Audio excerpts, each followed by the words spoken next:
Hey guys, welcome back to Trekyards. I'm Captain Foley. And I'm Connor Kongs. Hi guys.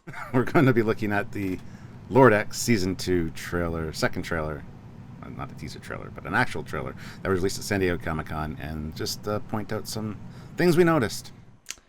Yes. So I made a graph, as you can see, showing off some of the highlights. There's a lot of fleeting moments of, here's a thing, a lot of pretty obvious things.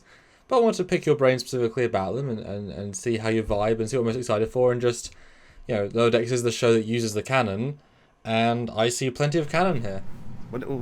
First of all, for everybody that maybe hasn't seen the other content, what did you think of the trailer? Were you excited by it? Yep, no, it's a good trailer. It feels like more of the same, which is good. And you can know that there's so many things going on that lots are going to be B-plots, and the cold opens, and it's hard to work out what even is the side main hero plots because they do things, which is great. It's hard to predict. So it's, a case of what on earth we're going to do. And the fact that we even see a Tom Paris cameo implies that that'll be the least important of the cameos, because to give that away in the trailer... Yeah. Well, he's only a plate, so... Which you can order, by the way. Yes. Plug for CBS right there. I know Lower Decks wasn't going to disappoint. We were kind of concerned after season 1 that maybe it might take a little bit of a dip. However, from what I've seen here, and again, it's very fleeting stuff, but very much on point with the references and stuff that we've come to expect from season 1. So I'm looking forward to seeing more in the episodes, obviously, but we got a lot of goodness here, and hopefully this is not all the goodness, which with Lower Decks, I know it's not. That's safe to say. So, and to clarify, when Stuart says references, he means that in one of two ways. One is just the shorthand, but also fan service is an odd secondary way of explaining it, because if people exist in the Star Trek universe, you're going to bump into races, technology, planets, ships that we've seen before. It's the nature of it, and rather than solve there's some Nausicaans in this trailer, which is new to Lower Decks. If you as a writer say, right, I want to have some pirates, you can invent some new aliens that may not stand out remotely, or you say, well, who are pirates? The Nausicaans. Okay, great. And now you have all this cultural baggage, but in a good way, to tell stories, to have it adds something to the universe, and it creates the depth and uses the depth. So it's references, but it's just, well, what do we have in the universe? Like these 5 swords. It's like, well, we don't need to invent new swords. We have plenty. So just use the canon ones, and then it's like, well, it's easy, it's clever, and it's resourceful, and it just feels like one big universe. So it's. The example of fan service from last season was when Mariner just mentions all the famous people, like Kirk and Spock and McCoy. That's a very, fan servicey moment where it doesn't service the story. But these are just part of the universe. I'm sure a plate will make sense somehow. Well, we saw a plate in season 1 in Boimler's quarters. Who was it? Was it Riker? It was somebody. So he's got a thing for plates, which were a big thing back in the 90s, the Star Trek collector plates. So one thing I wanted to point out that I noticed right away that I don't think a lot of people did is in the museum scene, there's a little fin at the top. I didn't even notice. Didn't cross my mind. I noticed it right away, weirdly enough, and I'm like, that looks really familiar. I looked it up to make sure, and yeah, it's the Catan probe from Inner Light. They have it hanging there. So that's really cool. I mean, hey, not a lot of people might have noticed that, but I wanted to point that out. That's a famous museum. That's a museum that has famous stuff. Then, what else could be there if they have that one of a kind? Wonder if Picard did a whole dissertation or whatever on his experience because that's the point of the episode, for other people to remember their culture that disappeared. So I mean, that's really cool, actually. So, wouldn't it be hilarious if they take it to the extreme, but then each one of our 4 live the same dream again? And we see recreations of the episode, but with all the 4 perspectives. It's just like, wow, okay. Mariner does it very differently. Huh. That'd be epic. Somehow I doubt that'll be the case, but that would be funny. It'd be called The Inner Lights. Ooh, there are 4 lights. And they'd have to say that, wouldn't they? See, that's a spoof episode by itself. Gosh, I mean, that's the whole point, isn't it? These are all such core good things. And there's a few new things as well, although the new things could be good, could be not. These all come with wonderful amounts of extra. I'm excited by the lower left with the implied crystal entity, either returning or its baby or its father or developing that. We just did that episode review where they unfortunately destroyed the crystal entity. It felt such a waste of opportunity. And that, the colour palette's right, the style's right, even the shards are right at the edge. It's clearly, that's what they're going for. And so hopefully we're going to find, interesting route they could go down with that. Yeah, and one of our questions during that review was actually, is this the only crystalline entity, or is it a species? Is it artificially made? Was it naturally occurring? Like, it'll be interesting to find out if this is just another one, or if this is tied in some way to the one that we, quote, know and love. No. But anyway, yeah. Or it could be a really kind of fun flashback, actually. Because if this is a flashback to, in season, I guess, 4 of TNG, then Catherine Freeman, assuming she was in charge, or maybe even second in command, it's an excuse to wear the TNG costumes again, see the early version. Mariner might be on the ship as not on that ship, but she might be there as a visitor, as a young kid. I mean, that would be a fun excuse to have a real flashback to the captain. Yeah, and actually, they ran into it just before the events of that episode where it gets destroyed. Would be kind of funny. But yeah, I mean, crystalline entity, good call. Seeing some of the Titan stuff was great. Seeing Riker in uniform and seeing the actual Titan transporter room. Again, it's going to be interesting to see how Boimler goes from serving on the Titan as the lieutenant junior grade to an ensign back on the Cerritos again. Hell of a demotion. Yeah, exactly. The choice was probably brig or demotion, and he picks demotion because he's not a big brig fan like Mariner is, would be my guess maybe. But it'll be interesting to see that as well. But seeing the transporter room of the Titan is cool. I'm sure we'll see more of the ship, hopefully. That would also be great. And yeah, that whole storyline is going to be quite interesting to see how long that takes. I'm certainly hoping we're going to get a full walk and talk very TNG, because we don't really have those in the familiar sets, because the Cerritos is different but the same, but still different.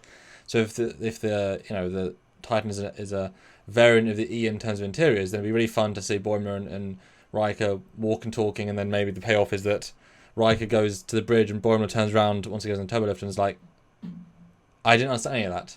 Shit. What? I don't get anything. He's just out of his league. So it'd be fun to have that, I'm just trying to say, they might have lots of sets. We might get a real sense of the ship, because this might be the only time we're ever going to get to see it. And guess what? Designing and building these sets, far cheaper than live action. So they can write it and make it when most of the shows, well, none of the shows really will. So hopefully they're not fleeting moments. If you're getting Jonathan Frakes to be in it properly, he was that line between gimmick and part in the season finale. It worked so well, but it was that line.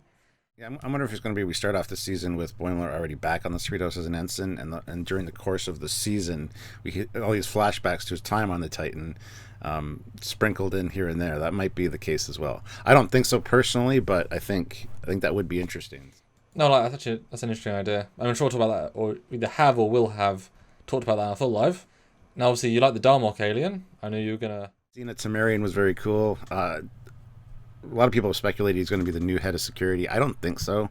I think he's going to be a 1 or 2 episode character, because I don't see how they can really incorporate him in with the actual crew, with the way they speak.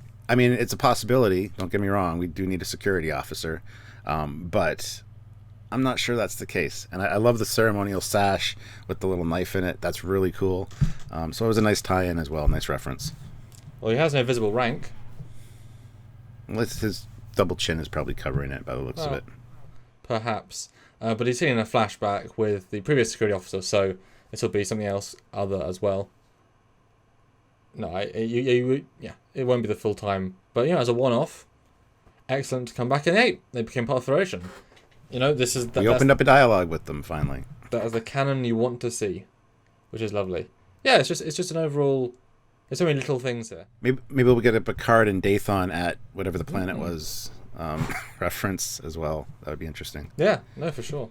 Maybe we even get he brings a picture book and showing Picard at different negotiations and how he had to, they made all these stories and maybe they've learned the English language in terms of our stories. So he starts saying, Juliet at the balcony, it'd be fun if, and they was like, oh, how does he know about this? Cochrane at the bar. Only Nixon means having a good China. time. Yeah, that too.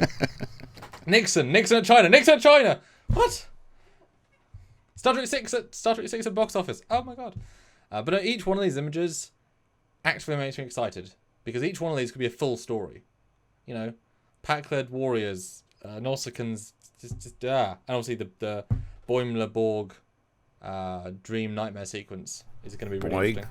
Borgler? Boigler. I don't know. Yeah. That one, hey, because of this. Hell, if that is an excuse of why he gets demoted because he gets assimilated, saved, says, I don't want to be part of this anymore. Nope, demote me. I mean, that would be a way, wouldn't it? Jesus. Yeah.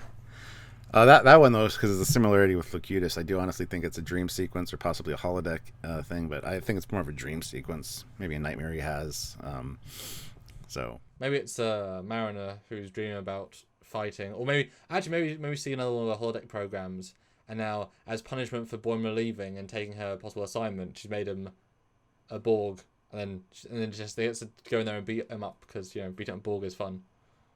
Also got Cardassians back, which are great. I mean, I got a Cardassian female there. They look like Cardassians. It's just Lower Decks is the only show where everything that should look right looks right. Although couldn't help but put deltas on the armbands, which is probably a running joke at this point. We got to put deltas on everything. Funny. That being said, the Cardassian weapon looks on point as well. So Packloads using Klingon weapons. It's all. A lot to look forward to, and not many days, Stuart. Oh my goodness.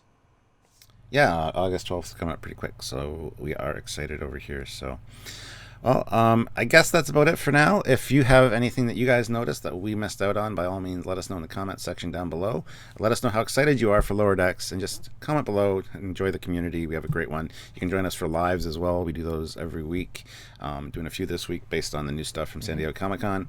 And the deep dive stuff. Yeah. Make sure you're subscribed to the channel. Hit the notification bell icon so you don't miss those lives or any content we upload, because we do like breaking these things down little bit by little bit. It's kind of what we do here. Get into the minutia of things. So if you can, please join the channel and help us out. I mean, a direct way though, if you can, is Patreon, is PayPal, is supercharging during the lives. They all mount up. They all help. Don't know if you can't, but if you can, you know how much content we do during the new shows. It's a ton, and if you want to support that, then just join a live, say hi, throw in $5 and say hey there. We'll say hey there right back. That's right. And don't forget to share the video around if you can't help financially. Just sharing the video and making sure you're subscribed are big deals, and they really help us out. So if you can, please do. So until next time, guys, I'm Captain Foley. And I'm Connor Collins. And we'll see you guys later.